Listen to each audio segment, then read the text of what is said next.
Hi, my name is Holly McCall, and I decided to do my final project on Guns N' Roses. This is a list of members of the band, like people who have been in the band, people who are still present in the band, people who have left. We have obviously the lead singer, Axl Rose, who started the band in 1985 and is still the lead singer today. Dizzy Reed, who started in 1990, who is still present today. Tommy Simpson, who plays bass. Chris Pittman, who's on the keys. Richard Fortus, who plays guitar. And Frank Furrer, who is the drums that started in 2006 and is the present drum player today. So we have Slash, Saul Hudson, who started the band in 1985. Ron Bumblefoot, who started kind of late and ended kind of early. He wasn't there for too long. We have Steve Adler, who also helped start the band, one of the original people. Matt Sorum, Gibby Clark, DJ Ashbaugh, Dove McGuigan, who played bass. He normally just went by Duff. He also helped started the band, and so did Izzy Stradlin, who is also known as Jeff Isabel, and that's who Axl Rose grew up with and also had a different band with. So this is the history of Guns N' Roses. Lead singer Axl Rose started a band with his childhood friend Jeff Isabel, who is Izzy Stradlin, who later became the lead guitar player for Guns N' Roses. They traveled to California, and this is where they found Duff, Slash, and Steven, and this is where their first album was made on July 21st, 1987. That was Appetite for Destruction. And although many people think this was the original lineup, this was actually the second. The band formed in 1985 with Axl Rose, Tracy Guns, Izzy Stradlin, Old Beach, and Rob Gardner. Rob Gardner, Old Beach, and Tracy Guns were replaced. One of the band names that they wanted was AIDS, but they changed it to Guns N' Roses, and they got that from Axl Rose's last name and Tracy Guns' last name. Appetite for Destruction was one of their biggest albums ever. The band first aired this album July 21st, 1987 by Geffen Records.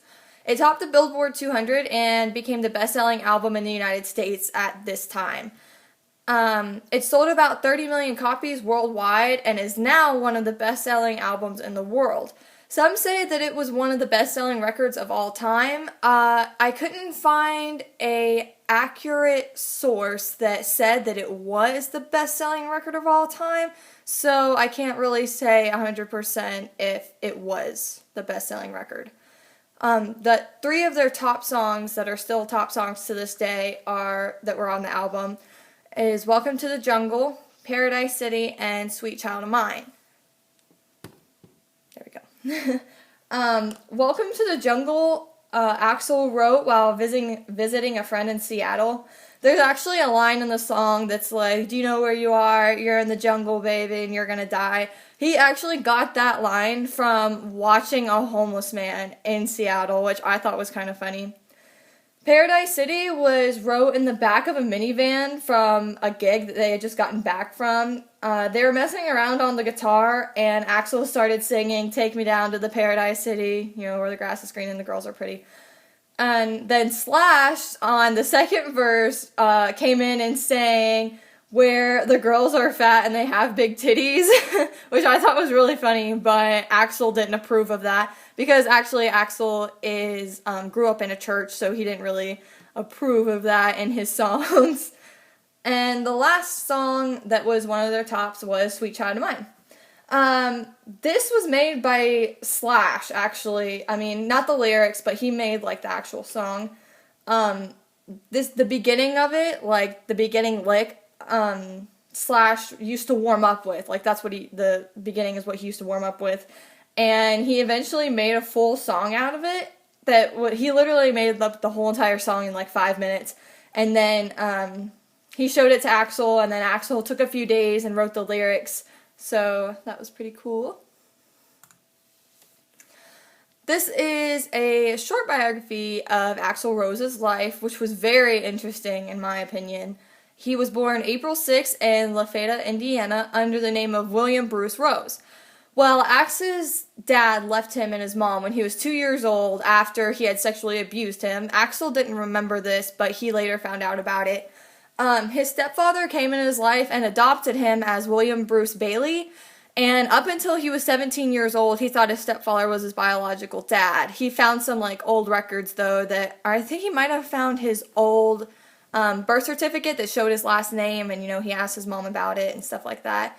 But when he found out who his father was, and he found out that his stepfather wasn't his real dad, he took back his original last name, Rose. Although he was named directly after his father, who obviously was a horrible person, so Axel went by W. Rose because he was named William Rose, and so was his dad. His dad's name was William Rose, and he just didn't want to go by that, so he just went as W. Rose. Axel Rose was also raised in a Pentecostal church and sung in the choir, and this is where he found his ability to sing. What I thought was really interesting about this is that on top of singing in the choir, he was also a Sunday school teacher, so he was really into religion. At 17, he left home, when he found out all about that stuff with his dad, and he started a band with his school friend, Jeff Isabel, who is Izzy Stradlin, and they called their band Axel. And when him and Izzy went to California and found Duff and Slash and all of them, they all were like, well, why don't you just go by Axel since that was your first band's name? So that's how he got Axel Rose, and it just stuck. He didn't want to associate himself with his father, so. These are some of their top albums. This is The Appetite for Destruction.